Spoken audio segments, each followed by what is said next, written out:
नमस्कार दर्शक सत दोस्तों, मेरा नाम हेमंत है। आप देख रहे हैं मेरे चैनल स्पोर्ट्स फरी। आशा करता हूँ जितने लोग मुझे देख रहे होंगे सब खुश होंगे, सुरक्षित होंगे। और एक छोटा सा संदेश, खुश रहिए, अपने आसपास के लोगों को भी खुश रखिए। और मेरा कंटेंट अगर आप लोगों को पसंद आए तो प्लीज़ लाल बटन जो है इसको दबा के सब्सक्राइब कीजिए, चैनल को शेयर जरूर कीजिए, लाइक जरूर कीजिए, ताकि लोग ज़्यादा से लोगों तक मेरी बात पहुंचे। और जैसा कि आपने देखा, रमीज़ राजा के जाने के बाद बहुत उथल पुथल हुई है पाकिस्तान क्रिकेट में, बहुत रिजीम जिसे कहते हैं वो चेंज हुई है। और जैसा कि मैंने आप लोगों को कहा था, रमीज़ राजा जिस दिन पीसीबी के चेयरमैन के पद से हटा दिए जाएंगे या खुद ब खुद हटेंगे, उसके बाद वो आएंगे अपने यूट्यूब चैनल में, जहां वो बड़ी बड़ी बातें करेंगे। बिल्कुल वैसा ही हुआ। 2 दिन जाने के बाद रमीज़ राजा अपने यूट्यूब चैनल में आए, जहां वो मुखातिब हुए अपने कुछ फैंस से, जहां पर उन्होंने एक लाइव सेशन किया। बेसिकली ये लाइव सेशन जैसा लग नहीं रहा था। ऐसा लग रहा था कि उन्होंने कुछ अपने बंदे रख रखे हैं जो ऑलरेडी बैठे हुए हैं और इतने प्यारे प्यारे कहते हैं मासूम से सवाल, मासूमाना सवाल पूछे थे। मैं कह सकता हूँ बहुत ज़्यादा मासूमाना सवाल हुए रमीज़ राजा साहब से। और इस तरीके से उसको बताया गया जैसे कि रमीज़ राजा साहब आप गए तो बहुत आपके साथ अन्याय हुआ है, और आपने हमारी क्रिकेट को जो फर्श पे थी उसे अर्श तक पहुँचाया है, लेकिन फिर भी आपके साथ इतना बड़ा अन्याय हुआ है। और क्या गवर्नमेंट की इंटरफेरेंस पीसीबी में जारी है या जायज़ है? तो रमीज़ राजा साहब ने बिल्कुल, जैसा कि आप लोग जानते हैं, बहुत ही मासूमाना तरीके से जवाब दिया और कहते हुए पाए गए कि हाँ, मेरे साथ बहुत गलत हुआ और नज़म सिटी साहब को लाने में पूरी एक रिजीम, एक कायनात जैसे कहते हैं लग गई कि नज़म सिटी साहब को लाना है, रखना है, और ये चौधराहट करने के लिए आए हैं। बेसिकली इनका क्रिकेट से कोई लेना देना नहीं है। तो रमीज़ राजा साहब, मैं आपको कुछ फैक्ट्स आपके सामने रखना चाहता हूँ। पहले मैं आपकी कुछ कहते हैं ना, जिसको अगर आपको एक अच्छा रिव्यूअर होना है तो आपको पॉजिटिव और नेगेटिव दोनों ही तरीके से चीज़ें पता होनी चाहिए, उस पर्टिकुलर टॉपिक के बारे में जानकारी होनी चाहिए। तो मैं कुछ अच्छे काम जो रमीज़ राजा के टेन्योर में हुए मैं उनको गिनाना चाहता हूँ, जिसके लिए उनको शाबाशी मिलनी चाहिए।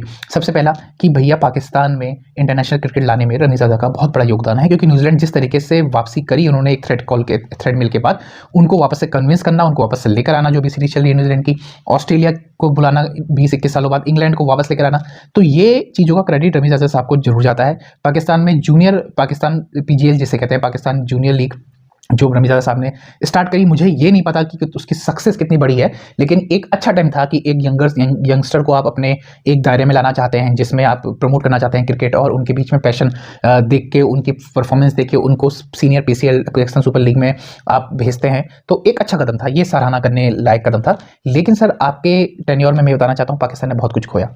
आप मुझे एक बात बताइए, पाकिस्तान की जनता या पाकिस्तान की आवाम से बात करना चाह रहा हूँ कि आप मुझे बताइए, इससे पहले कौन सा पूर्व पाकिस्तानी चेयरमैन आपको, या आप छोड़ दिए पाकिस्तान को, आपने किस देश के बोर्ड के किसी चेयरमैन को ये मुखातिब होते हुए देखा है लोगों से कि हमें इस तरीके की पिच बनानी है या इस तरीके की पिच बनानी है? ये काम होता है कोच का, ये काम होता है कैप्टन का, जो मिलकर क्रिकेटर के साथ बात करते हैं। आपको याद होगा जब ऑस्ट्रेलिया आई थी आपके यहाँ पाकिस्तान में खेले, कितने समय बाद आई थी। एक अच्छी सीरीज, कॉम्पिटिटिव सीरीज हो सकती थी, लेकिन जिस तरीके से वहाँ पीछे बनाई गई, पहला मैच ड्रॉ, दूसरा मैच ड्रॉ, वो जिसे कहते हैं ना फर्श वाली, जैसे फर्श पे मैच होते हैं ना, उस तरीके से वो पिच बनी थी, जिसे शीशा विकेट भी कहा जा रहा है। वो बनाई गई थी रमीज़ राजा साहब के मंजूरी के बाद। और मैं ये बात प्रमाणित तौर से इसलिए कह सकता हूँ क्योंकि रमीज़ राजा साहब खुद मीडिया में आके ये बात उन्होंने बोली है कि क्योंकि ऑस्ट्रेलिया के पास जो बॉलर हैं, जैसे पैट कमिंस है, मिसेस स्टार्क है, ठीक है, हेजलवुड है, तो ये जो उनकी ऑस्ट्रेलिया की बॉलिंग लाइनअप है, ये पाकिस्तान की कंपैरेटिवली बहुत अच्छी है।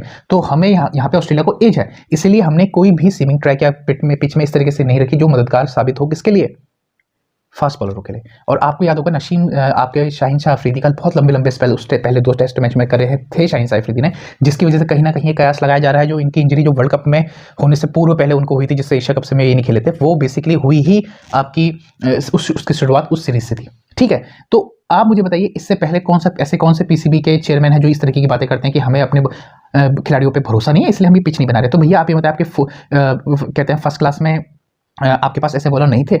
आपके पास बॉलर थे, आपके पास टैलेंट भी है, लेकिन क्योंकि आपको अपने ब्रांड ऑफ क्रिकेट पे भरोसा नहीं है, तो आपने एक शीशा विकेट तैयार करके दे दी, जिसमें अच्छी खासी कहते हैं ना, जिसको ऑस्ट्रेलिया तो से आप बच गए, हालांकि वो सीरीज भी आप 1-0 से हारे, लेकिन इंग्लैंड ने आपको नहीं बख्शा।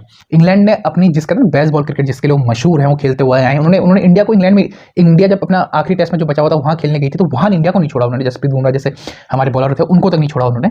तो ऐसी शीशा विकेट पे वो आपको कहां छोड़ना रहता है, कोई मौका उन्होंने देना था आपको।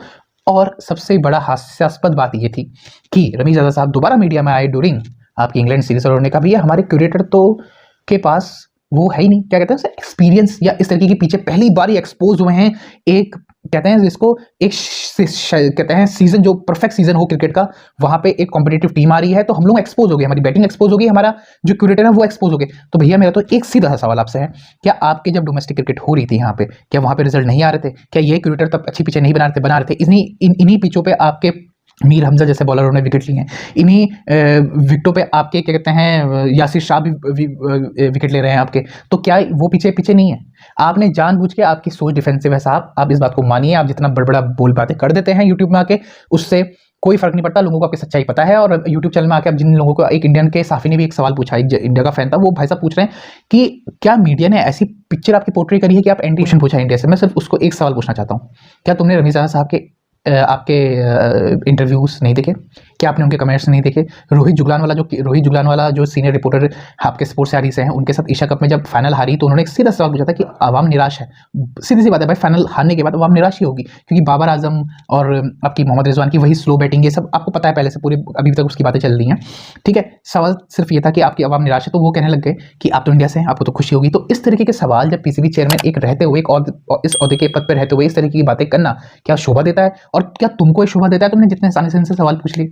ठीक है, तो अगर आप क्रिकेट को फॉलो करते हैं या आपकी क्रिकेट के बारे में थोड़ी भी नॉलेज है जो एशिया में चलती है, तो इनसे तीखे सवाल होने चाहिए थे, जो तीखे सवाल इनसे रमीज़ साहब से हुए नहीं। मेरा सबसे बड़ा सवाल यही था कि आपने आपके टेन्योर में रहते हुए जब खुद अपनी टीम पे भरोसा नहीं दिखाया, वर्ल्ड कप के फाइनल में आप ये कहते हुए पाए गए कि इंडिया जैसी, कहते हैं जैसे बिग बिलियनर्स टीम घर में बैठी हुई हैं और आप फाइनल खेल रहे हो, तो आपकी सोच यही बताती है कि आपको सिर्फ इंडिया से जीतना है। बाकी आप फाइनल हारें, आप वर्ल्ड कप में सेमीफाइनल में हार जाएं या फाइनल में हार जाए, आपको उससे कोई मतलब नहीं। आपको इंडिया को किस तरीके से हराना है, क्योंकि आपको साबित करना है ताकि इंडिया आपको सीरियसली ले, है ना। अब ये कहना चाह रहे हैं टोटल मिला के ये बात जो मुझे आपके इंटरव्यू में जो आपने ऑनलाइन दिया है अपने यूट्यूब चैनल में, मुझे उसको सुन के मुझको तो यही लगा, और मैं इसी कहते हैं जिसके निष्कर्ष पे पहुंच पाया हूं कि आप यही कहना चाह रहे हैं। नजम सेठी साहब पे आपने सवाल उठाया, तो मैं आपकी जानकारी के आपको बता दूं, नजम सेठी के टेन्योर में ही जो पीएसएल आपकी एक समय डूबने, मतलब जिसे कहते हैं ना नैया पार जिसने लगाई, वो आपके नजम सेठी साहब ही हैं जिन्होंने दुबई में आपकी पीएसएल कराई। हालांकि वहां पे प्रॉफिटेबल पीएसएल नहीं था वो,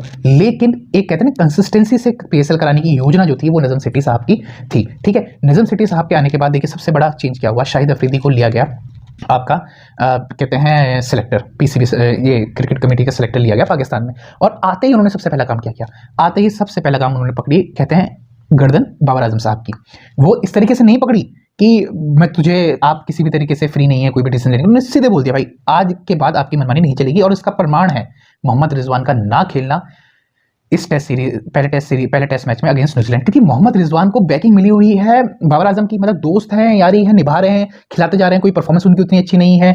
अगर आप परफॉर्मेंस के बेसिस पे, एक दो सीरीज के परफॉर्मेंस के बेसिस पे, ठीक है, एक दो सीरीज के परफॉर्मेंस के बेसिस पे बड़े बड़े खिलाड़ियों को बाहर कर सकते हो, तो आपने मोहम्मद रिजवान को क्यों रखा है? अजहर अली का जो रिटायरमेंट था, फोर्स रिटायरमेंट था, मैं आपकी जानकारी के लिए बता दूं, क्योंकि अजहर अली से परफॉर्म नहीं हो रहा था, लेकिन वो फिर भी बाबर आजम की बैटिंग थी, खेले जा रहे थे और मीडिया का प्रेशर था, तो इसी वजह से उनको खिलाया। सरफराज अहमद को पानी पिलाते हुए आपने देखा होगा ऑस्ट्रेलिया सीरीज में भी, उनको देखा होगा आपने, इंग्लैंड सीरीज में भी देखा होगा। हाँ, शाहिद अफरीदी के आते ही सबसे पहला चांस जो मिला है वो सरफराज अहमद को मिला है, और जिससे मैं तो बहुत खुश हूं, क्योंकि सरफराज अहमद इनका वो खिलाड़ी है जो कहते हैं ना, जिसे जो इस रिजीम का, जिसमें रमीज़ साहब थे, जिसमें इनके Mohammad Wasim chairman of selector थे, उन्होंने इसके साथ बहुत नाइंसाफी करी, और बाबर आजम कहीं से उनकी कप्तानी में खेला हुआ है। सरफराज अहमद ने शायद अगर इतनी बैटिंग नहीं करी होती और मिकी अतर ने इतनी बैटिंग नहीं करी तो आज बाबर आजम नहीं होता। तो बहुत बड़ा योगदान सरफराज अहमद का भी है, लेकिन उसको साइडलाइन कर दिया गया है। और लेकिन शाहिद अफरीदी के आने के बाद बाबर आजम को फोर्स किया गया है कि आपको सरफराज अहमद को खिलाना पड़ेगा, और उन्होंने आते ही हाफ सेंचुरी मार के 80 रन की, जब पाकिस्तान की टीम के 4 विकेट गिर चुके थे। उन्होंने जिस हिसाब से अपना संतुलन बनाया, जिस हिसाब से उनका एक कहते हैं ना टेम्परामेंट दिखाया, वो बहुत ही काबिल तारीफ है। और पर्सनली अब उन्होंने ये बताया कि भाई आपने कितनी बड़ी गलती करी थी उनको इतने 2 टेस्ट सीरीज में भी ना खिला के। ठीक है, क्योंकि बाबर आजम साहब ने अपनी प्रेस कॉन्फ्रेंस मैच होने से पहले क्या कहा था कि अभी मैं डिस्कस करूंगा चेयरमैन और सेलेक्टर पाकिस्तान के शाहिद अफरीदी के साथ, उसके बाद मैं अपनी प्लेइंग 11 डिसाइड करूंगा। तो आप सोचिए, प्लेइंग 11 डिसाइड करने के लिए भी बाबर आजम को पूछना पड़ रहा है किससे? शाहिद अफरीदी से। इसका मतलब अब उनकी मनमानी नहीं चलेगी, जो ऑलरेडी मनमानी उनकी चल रही थी इससे पहले सीरीज में, जहां पे वो कुछ भी बेधड़क सवालों के जवाब में कुछ भी किसी भी तरीके से, किसी भी एटीट्यूड तरीके से आंसर दे देते थे। अब वो जबान आपने देखी होगी, वो रवैया बाबर आजम का अपना देखा होगा, थोड़ा शांत है, थोड़ा विनम्र है, सवाल लेने की क्षमता आ रही है, सवाल अच्छे से लेके, बहुत कहते हैं ना जैसे सोच समझ के आंसर दे रहे हैं, ऐसे मतलब क्या है ना दबंगी तरीके से स्टाइल से आंसर नहीं दे रहे हैं, सोच समझ के दे रहे हैं, क्योंकि ऊपर से मैसेज आ चुका है, ऊपर से ये मैसेज आया है कि भैया आपने बहुत ज़्यादा जिद्दी कर ली है अपनी, अब बस हुआ। अब वो खिलाड़ी, वो उन खिलाड़ियों को मौका मिलेगा जो अच्छा कर रहे हैं, जैसे शाहनवाज धानी को उन्होंने 3 शाहनवाज धानी को लेकर आए, मीर हमजा को लेकर आए, ये पहले चुने हुए स्क्वाड में नहीं थे। जब मोहम्मद वसीम गए हैं ऑलरेडी टीम चुन के गए थे, लेकिन अफरीदी साहब आते ही उन्होंने कुछ चेंजेस किए जो कि मेरी नज़र में बहुत पॉजिटिव चेंजेस हैं, क्योंकि शाहनवाज दानी भी कभी अपनी परफॉर्मेंस के वजह से भारी नहीं हुआ, ये इसको रखते गए, कभी खिलाया नहीं, ठीक है। तो मन मर्जी के हिसाब से उन्होंने टीमें रखी हैं, मन मर्जी के हिसाब से टीमों से खिलाड़ियों को बाहर निकाला है, जो कि अब मुझे लगता है थोड़ा मुश्किल है शाहिद अफरीदी की ये नियुक्ति के बाद इस तरीके के डिसीजन लेना बाबर आजम के लिए आसान नहीं होगा। और ऐसे कयास लगाए जा रहे हैं शायद मिक्की आर्थर दोबारा आ सकते हैं। और अगर मैं आपको बता दूं अगर मिक्की आर्थर आए तो सरफराज अहमद आपको एक परमानेंट कीपर की तरह नजर आएंगे, कम से कम टेस्ट मैच में, तो मुझे लगता है वनडे में भी वो आपको परमानेंट कीपर की तरह दिखाएंगे, क्योंकि मोहम्मद रिजवान पे बहुत ऑलरेडी ज़्यादा क्रिटिसिज्म हो रहा है। उनको मुझे लगता है थोड़ा बहुत डोमेस्टिक क्रिकेट खेलना चाहिए और अपनी परफॉर्मेंस पे देखना चाहिए। और बाबर आजम ठीक है, बहुत बड़े बल्लेबाज हैं, देखिए उन्होंने इस टेस्ट में भी सेंचुरी मारी, इसमें कोई दो राय नहीं है, one of the most classiest batsman you will ever see, Babar Azam is one of those, ठीक है। लेकिन क्या बाबर आजम एक अच्छे कप्तान है, इस पे बहुत बड़ा प्रश्न चिन्ह है। और ये बात मैं भी मानता हूं, बाबर आजम में ना वो स्टेट स्मार्टनेस होती है ना, वो नहीं है जो आपको देखने को मिलती है सरफराज अहमद में। हालांकि सरफराज अहमद का कप्तानी का मैं ये नहीं कह रहा हूं कि रिकमेंड नहीं कर रहा हूं कि वो उनको बनाया जाए या उनको होना चाहिए, मैं ये कह रहा हूं कि एक जो सोच आपको दिखती है ना, वो सोच बाबर आजम में नहीं है। थोड़े आपको मैदान में भी वो थोड़े ढीले पड़ते हुए दिखाई देते हैं एट अ टाइम, जब लंबी पार्टनरशिप चल जाती है, जैसे आपने देखा होगा न्यूजीलैंड के दौरान जब पहले उनके विकेट की लंबी इनिंग्स चल रही थी ओपनिंग की, तो थोड़े ढीले पड़ते हुए दिखाई दे रहे हैं आपको। तो मेरी देखिए शुभकामनाएं शाहिद अफरीदी सबके साथ हैं जो आते ही जिन्होंने इतने बड़े अच्छे चेंजेस किए। और मैं सिर्फ रमीज़ादा साहब से ये कहना चाहता हूँ, रमीज़ादा साहब अब मैं और बहुत सारी जनता अब आपके असली चेहरे से मुखातिब होगी जब अपने यूट्यूब चैनल में आप इसी तरीके के बयान देते रहेंगे, क्योंकि आपने भी सारी कायनात को एक कर दिया था सेकलेन मुश्ताक को कूच रखने में, आपने भी सारी कायनात को एक रख दिया था मोहम्मद रिजवान और बाबर आजम की जोड़ी ओपनिंग में रखने के लिए, क्योंकि आप भी जानते हैं मोहम्मद रिजवान और बाबर आजम का जो स्टाइल ऑफ प्ले है वो लगभग एक जैसा है, और बाहर बहुत बड़े बड़े खिलाड़ी आपने बाहर बैठा रखे हैं बेंच में जिनको इस्तेमाल नहीं किया गया था, ठीक है। तो मेरी बहुत बहुत शुभकामनाएं हैं कहते हैं नज़म सेठी साहब को कि आप पीसीबी के चैनल बने, अब देखिए जैसा होता है। और पाकिस्तान का अच्छा करना एशियन क्रिकेट के लिए बहुत अच्छा है।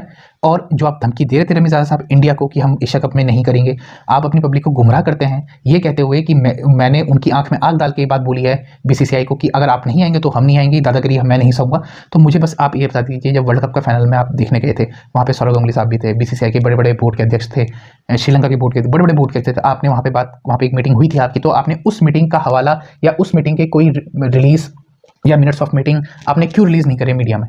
अगर आप इतने सच्चे हैं तो आपकी बात ऐसा तो हुई नहीं है कि नहीं हुई होगी बोर्ड ऑफिशियल से, डिफरेंट श्रीलंका के, बांग्लादेश से, या फिर कहते हैं आपका अफगानिस्तान से, सबके बोर्ड से आपके ऑफिशियल से आपकी मीटिंग हुई, तो आप उसका ब्यौरा क्यों नहीं देते अपनी जनता को? आप गुमराह क्यों कर रहे हैं कि मैंने उनकी आंखों में आंखें डाल के ऐसा बोला? ये बोलने में अच्छी लगती हैं साहब बातें, इस तरीके की बातें ना बोलने में अच्छी लगती हैं, लेकिन आपको ऑफिशियल लेटर में दिखाइए भैया आपने क्या बोला है, मिनट्स ऑफ मीटिंग रिलीज करिए या बोर्ड्स की एक अपनी प्रेस रिलीज करिए जिसमें आप बताइए कि आपने क्या पॉइंट रखे थे। एक कहते हैं जो एसीसी की मीटिंग हुई थी जब इंडिया ने इस तरीके की बात करी कि हमको नहीं जाना है, हम नहीं जाएंगे और रेवेन्यू होगा, तो गुमराह मत करिए, मेरी रिक्वेस्ट है। आगे से आप जो भी करें थोड़ा सोच समझ के बोले ताकि पब्लिक को गुमराह आप ना कर पाए। मैं पब्लिक से भी आग्रह करता हूं कम से कम इनकी बातें जब आप बोलते हैं तो इनकी बातों पर रिसर्च जरूर कीजिए, ठीक है।